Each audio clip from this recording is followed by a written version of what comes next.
নমস্কাৰ ছাত্ৰ-ছাত্ৰীসকল, তোমালোকক মই জ্যামিতিৰ মৌলিক ধাৰণাসমূহৰ বিষয়ে বুজাই দি আছোঁ। আজি মই প্ৰবৃদ্ধ কোণ কাক বোলে বা প্ৰবৃদ্ধ কোণ বুলিলে কি বুজায়। চোৱা,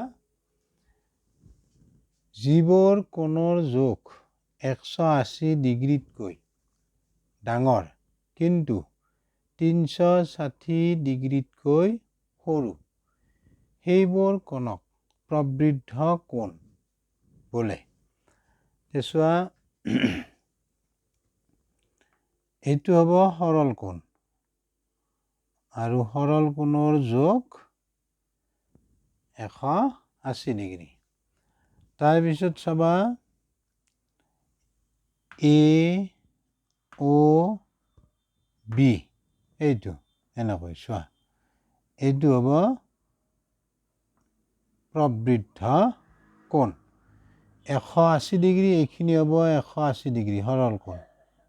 এইখিনি 180 ডিগ্ৰীতকৈ ডাঙৰ কিন্তু 360 ডিগ্ৰীতকৈ সৰু।